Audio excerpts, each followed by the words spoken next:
Are you two seeing this? Boys are out tonight, huh? Today, folks, we're not talking about Brokeback Mountain. Nope, we're talking about Brokeback Denzel Washington. The mightieth have fallen, folks. I find this story absolutely hilarious. Did I see this one coming? Absolutely not. I'm a lifelong Denzel Washington fan. The guy's a phenomenal actor. But I think hanging around with Ridley Scott has probably given him some brain damage. Shall we get into this? Because this is a reason why I'm still not watching Gladiator 2. Infamy! Infamy! They've all got it in for me! Eat lightning and shit thunder with Jason King on Kung Fu Hot Dog. Rated R. Starts Friday, June 22nd at theaters everywhere.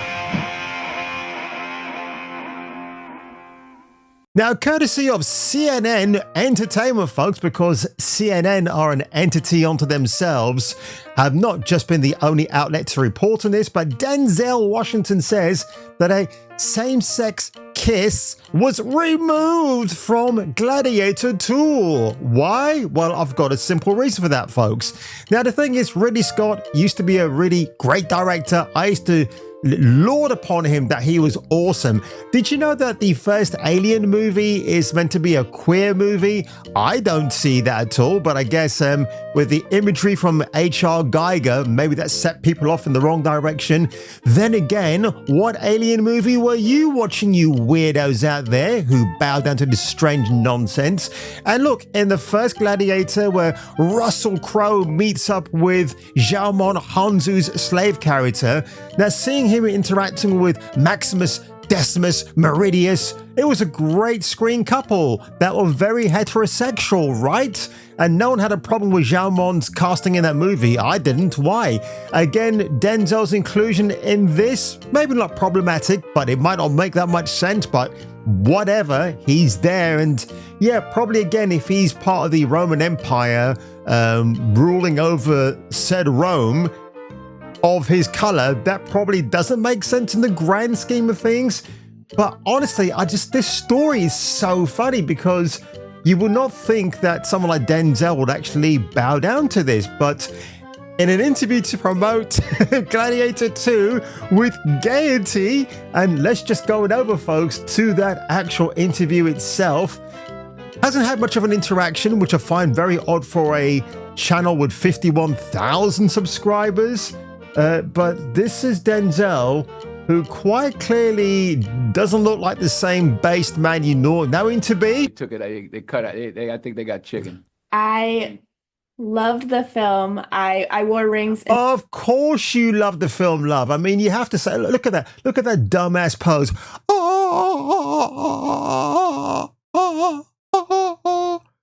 What are you auditioning for, love? A gay chorus? Or what is it? I mean, she's got the...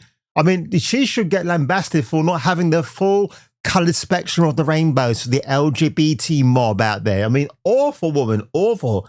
She looks pretty, actually. I've got to give her some credit. She looks pretty, except for that bloody nose ring. I think they got chicken.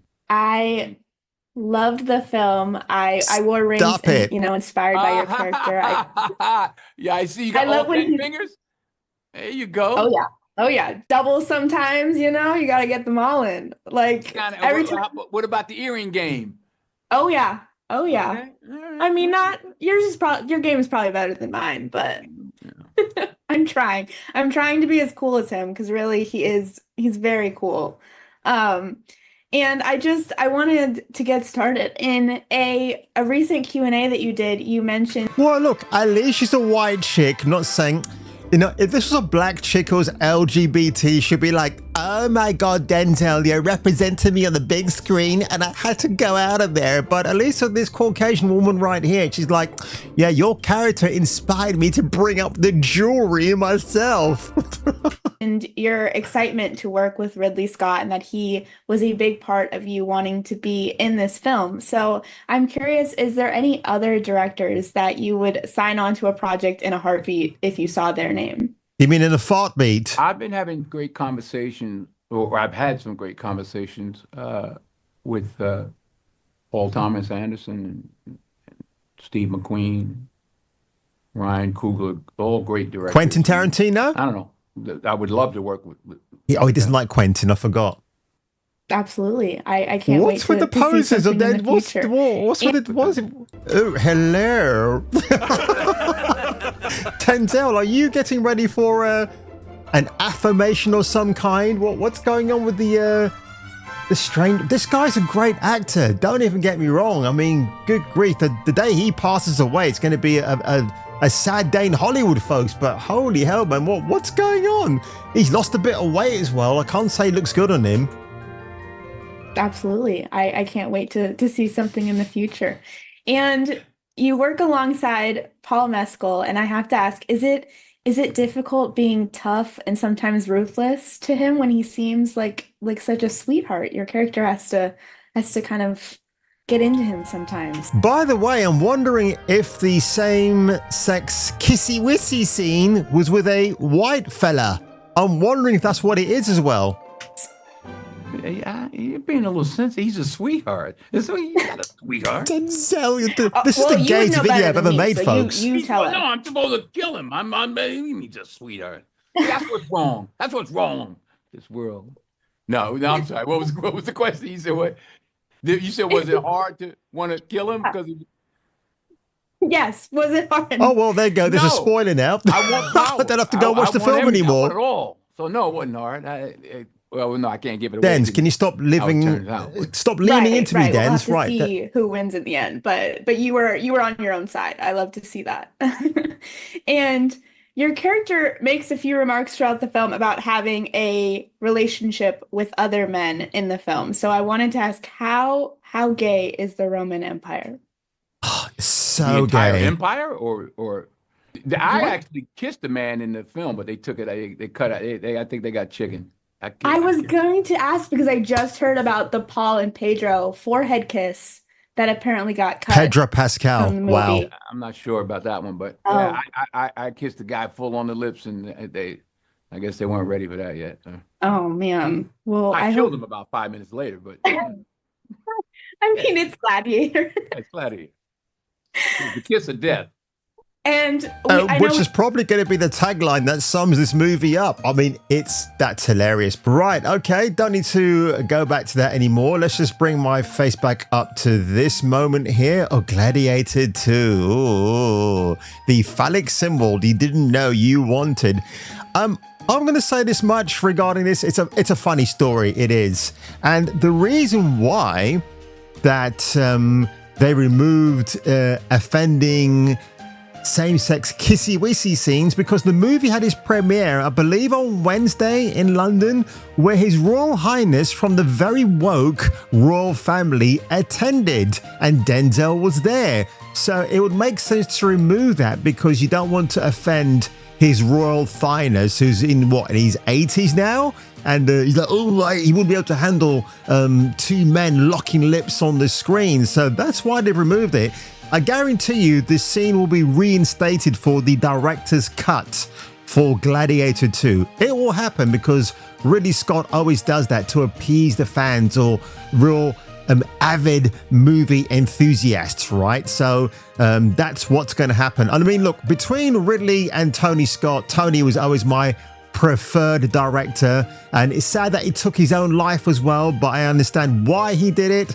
And seriously, out of those two brothers, Tony, I think, had his head screwed on a little bit more. Ridley, as much as I used to love the dear old man, he's definitely bowing down to some weird politics. But can you imagine if Russell Crowe was asked to do this in the 2000 movie? No, Russell's a based man. He wouldn't put up with it. So, and again, the first film, you could probably argue, has hints of queerness in it, but it's just very subtly done. But honestly, just watching Denzel Washington, very clean shaven like yours truly is today, talking about what it was like to lock lips. And again, I think he locked lips with not Pedro Pascal, but probably somebody of the whiter hue, just to cause a bit of outrage and controversy. Doctor? Yes, sir. I don't see a salad bar. Look, sir. Maybe they serve seafood. Not funny, you idiot. So the bottom line, ladies and gentlemen, if you even care about such things, I'm guessing you don't, will Gladiator 2 do a poo at the box office? Because of course, being number 2 in the title, that's also the code word for going for a number 2 in the bathroom. But I will say, check out Jeremy Johns' review of this film because he repeats a recurring catchphrase throughout, which I think really sums up Ridley Scott in a nutshell. These are some big shoes to fill. Consistency being consistent. Which is the man has gotten lazy and he copies and pastes from his previous hits. Or it could be tits in this case, who knows? Absolutely true. Is that it copies things from the first movie or repurposes them for this sequel, which is lazy filmmaking. And I heard that the budget for Gladiator 2 went over its proposed normal budget. But Denzel and Ridley Scott are lifelong friends. And I guess after working on American Gangster in 2007, the possibilities were there to do other things. And this is what they came up with. So whatever, dude. It's a funny story. I just find it hilarious. And yes, farewell to Denzel Washington, the once-based man who is now wearing the Brokeback Stetson hats and going into cowboy bars and meeting up with fellow cowboys for a barbecue of sorts. I'll catch you catching me for the return of the next video.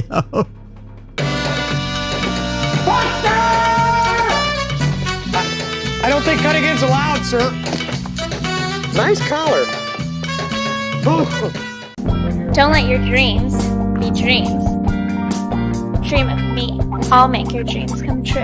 Everything's possible with me.